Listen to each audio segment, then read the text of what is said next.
As far as missing persons go, I'd say that's about half the calls I get are related to that.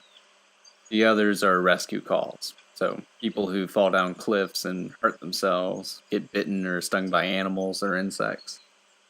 We're a tight team, and we have veterans who are excellent at finding signs of lost people. That's what makes these cases where we never find any trace of them so frustrating. One in particular was upsetting for all of us, because we did find a trace of them, but it just led to more questions than answers. An older man had been hiking alone on a well established trail, but his wife called to say that he hadn't come home when he should have. Apparently, he had a history of seizures, and she was worried that he hadn't taken his medication and had suffered one out on the trail. Before you ask, I have no idea why he thought it was okay to go out alone or why she didn't go with him. I don't ask about that kind of thing because past a certain point, it really doesn't matter. Someone is missing, and it's my job to find them. We went out in a standard search formation, and it wasn't long before one of our vets found signs that the guy had gone off the trail. We grouped up and followed him, spreading out in a fan to make sure we were covering as much ground as possible.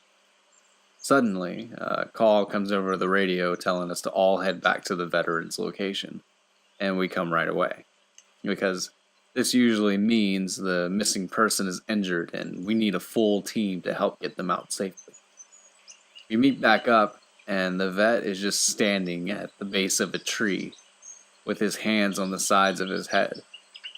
I ask my buddy what's going on, and he points up into the branches of this tree.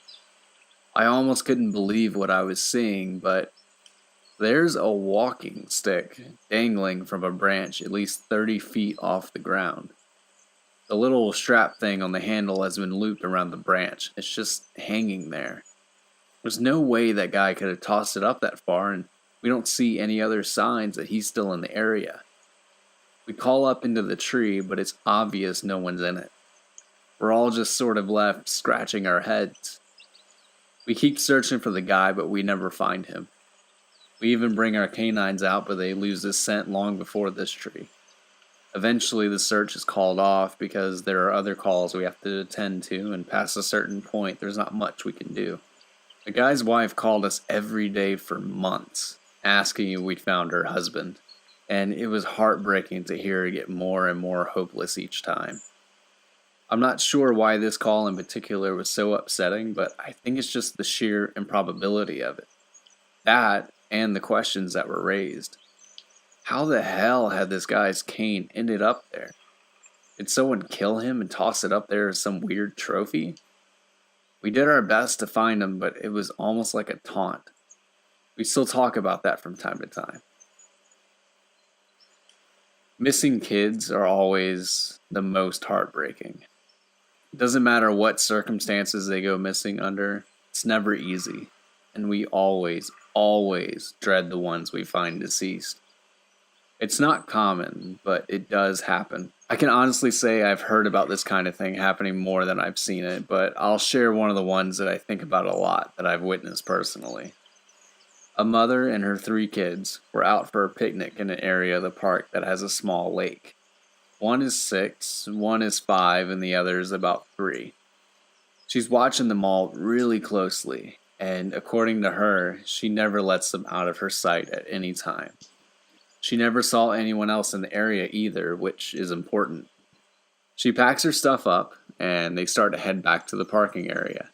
Now, this lake is only about 2 miles into the woods, and it's on a very clearly established trail. It's almost impossible to get lost getting from the parking area to it, unless you're deliberately going off the path like an imbecile. Her kids are walking in front of her, when she hears what sounds like someone coming up the path behind her. She turns around, and the 4 or so seconds she's not looking, her 5-year-old son vanishes. She figures he stepped off the trail to pee or something, and she asks her other 2 where he went. They both tell her that a big man with a scary face came out of the woods next to them, took the kid's hand, and led him into the trees. The 2 remaining kids don't seem upset. In fact, she says later it seems like they've been drugged. They're sort of spacey and fuzzy. So, of course, she freaks out, starts looking frantically in the area for her kid. She's screaming his name, and she says at one point she thinks she heard him answer her. Now, obviously, she can't go blindly running into the woods. She's got the other two kids. So she calls the police, and they send us out immediately. We respond, and we start the search for him. Over the course of this search, which spans miles, we never find a single trace of the kid. Canines can't pick up any scent. We don't find any clothing or broken bushes or literally anything that would signify a child being there. Of course, there's suspicion about the mother for a while, but it's pretty clear that she's completely destroyed by the whole thing. We looked for this kid for weeks with a lot of volunteer help, but eventually the search peters out and we have to move on.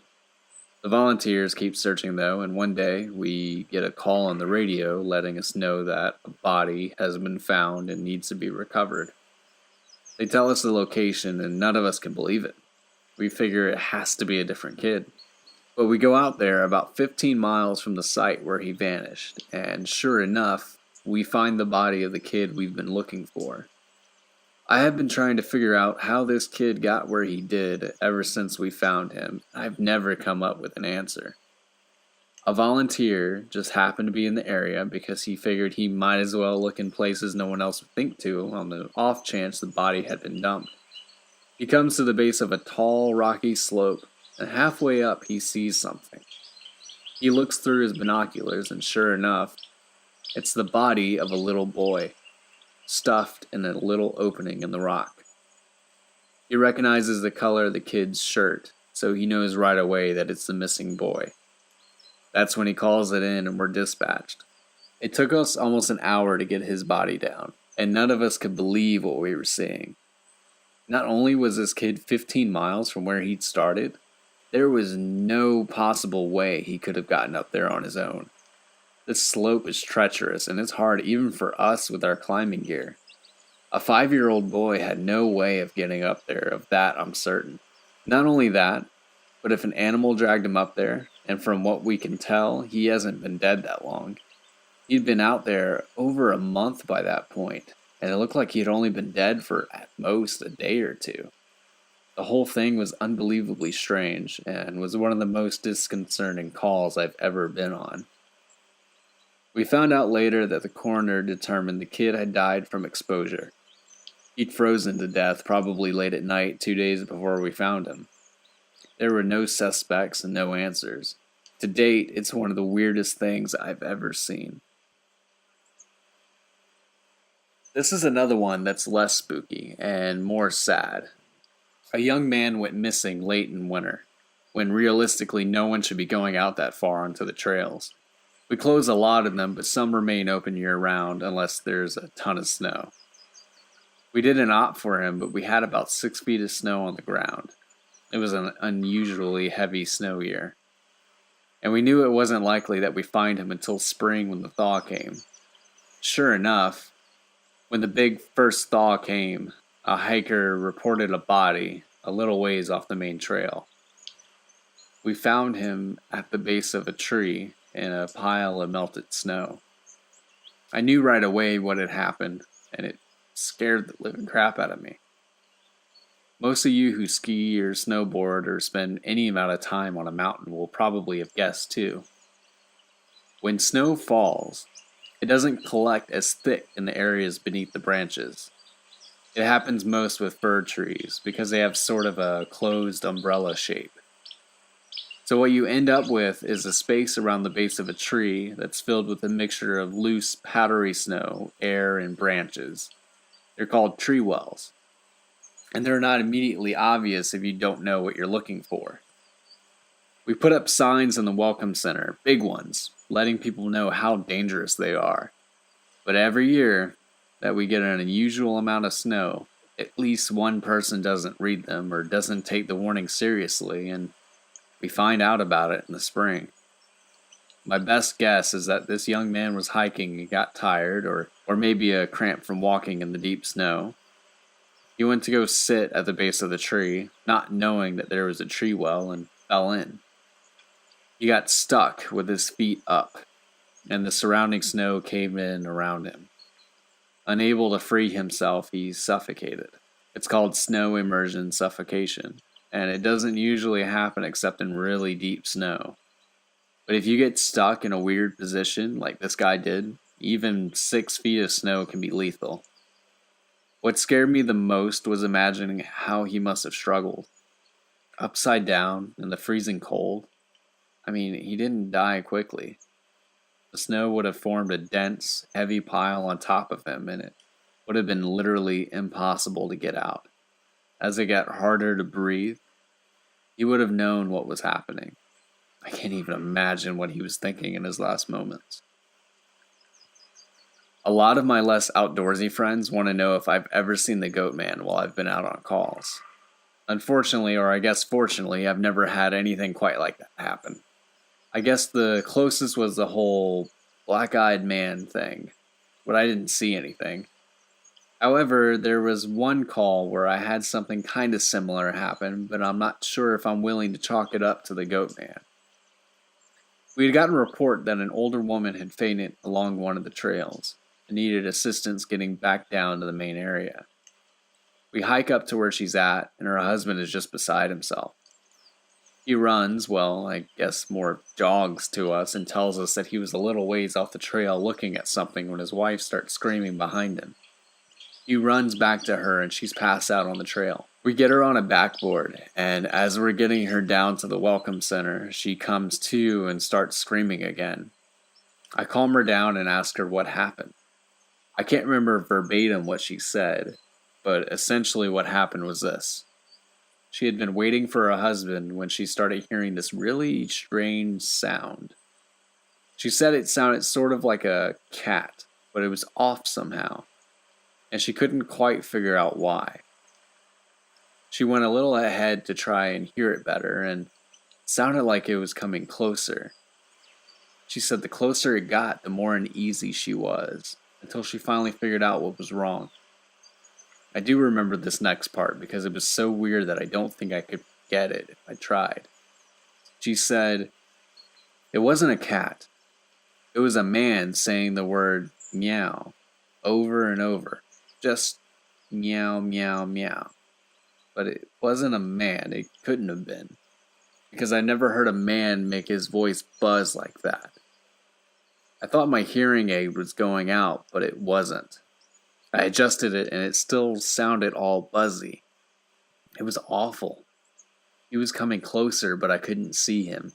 And the closer he got, the more scared I was. And the last thing I remember was a shape coming out of the trees. I guess that's when I fainted.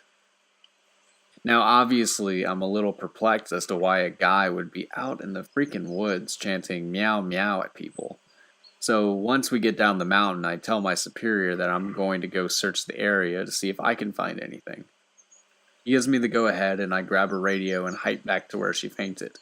I don't see anyone, so when I keep going about a mile more, when I head back, I go off the trail to see if I can figure out where she saw him coming from. It's almost sunset by this point, and I don't have any desire to be out at night alone. So I just sort of write it off and make a mental note to check it out again tomorrow. But as I'm headed back, I start to hear something in the distance. I stop, and I call out for anyone in the immediate area to identify themselves. The sound didn't come closer or get louder, but it sounded exactly like a man saying, in this really odd monotone. As comical as it makes it sound, it was almost like the guy on South Park with the electrolarynx, Ned. I go off the trail in the direction I think it's coming from, but I never seem to get closer. It's almost like it's coming from all directions. Eventually, it just sort of fades out, and I ended up going back to the Welcome Center. I didn't get any further reports like that, and even though I went back to that area, I never heard that exact sound again. I suppose it could have been some stupid kid out there messing with people, but even I have to admit that it was weird. There was a lot of feedback about the stairs, so I'll touch on that briefly here, and I'll also include a story. They come in a variety of shapes, sizes, styles, and conditions. Some are pretty dilapidated, just ruins, but others are brand new. I saw one set that looked like it came from a lighthouse. They were metal and spiral, almost old-fashioned. The stairs don't go up infinitely or further than I can see, but some sets are taller than others. Like I said before, just imagine the stairs in your house, as if someone cut and pasted them in the middle of nowhere. I don't have any pictures. It's never really occurred to me to try again after the first time. I don't really feel like risking my job over it. I'll try again in the future, but I can't really promise anything. One of my first jobs as a trainee was a search op for a 4-year-old kid that had gotten separated from his mom. This was one of those cases where we knew we were going to find him because the dogs were on a strong scent trail, and we saw clear signs that he was in the area. We ended up finding him in a berry patch about a half mile from where he last been seen. Kid wasn't even aware that he wandered that far. One of the veterans brought him back, which I was glad for because I'm not really good with kids, and I find it hard to talk to them and keep them company.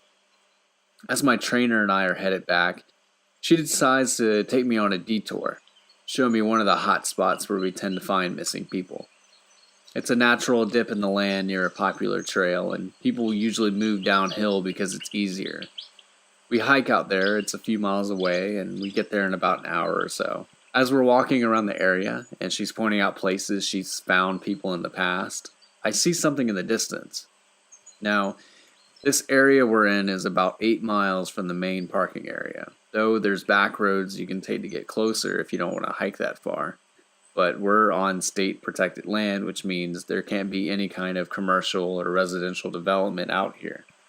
The most you'll ever see is a fire tower or makeshift shelter that homeless people think they can get away with building. But I can see from here that whatever this thing is has straight edges, and if there's one thing you learn quickly, it's that nature rarely makes straight lines. I point it out, but she doesn't say anything. She just hangs back and lets me wander over and check it out. I get within about 20 feet of it, and all the hair on the back of my neck stands up. It's a staircase in the middle of the woods. In the proper context, it would literally be the most benign thing ever. It's just a normal staircase with beige carpet and about 10 steps tall. But instead of being in a house where it obviously should be, it's out here in the middle of the woods. The sides aren't carpeted, obviously, and I can see the wood it's made of. It's almost like a video game glitch, where the houses fail to load completely and the stairs are the only thing visible. I stand there and it's like my brain is working overtime to try to make sense of what I'm seeing. My trainer comes over and stands next to me, and she just stands there casually, looking as if it's the least interesting thing in the world. I ask her, "What the hell is this thing doing here?" And she just chuckles. "Get used to it, rookie. You're gonna see a lot of them." I start to move closer, but she grabs my arm, hard. "I wouldn't do that," she says. Her voice is casual, but her grip is tight, and I just stand there looking at her. "You're going to see them all the time, but don't go near them. Don't touch them, don't go up them, just ignore them." I start to ask her about it, but something in the way she's looking at me tells me that it's best if I don't. We end up moving on, and the subject doesn't come up again for the rest of my training. She was right, though. I'd say about every 5th call I go on, I end up running across a set of stairs. Sometimes they're relatively close to the path, maybe within 2 or 3 miles. Sometimes they're 20, 30 miles out, literally in the middle of nowhere, and I only find them during the broadest searches or training weekends. They're usually in good condition, but sometimes it looks like they've been out there for miles. All different kinds, all different sizes. The biggest I ever saw looked like they came out of a turn-of-the-century mansion and were at least 10 feet wide, with steps leading up at least 15 or 20 feet. I've tried talking about it with people, but they just give me the same response my trainer did. "It's normal. Don't worry about it. They're not a big deal, but don't go close to them or up them." When my trainees ask me now about it, I give them the same response. I don't really know what else to tell them. I'm really hoping someday I get a better answer, but it hasn't happened yet. So, guys, thank you for listening to part 2 of this. I'll come out with part 3 soon enough. I really hope that you enjoy it. It does get scarier, and he goes more in depth with the stairs later on. The stories are going to get pretty rough, so from here on out, it's going to get pretty dark. It's going to get pretty graphic. So I hope you enjoy. And remember, guys, sleep well.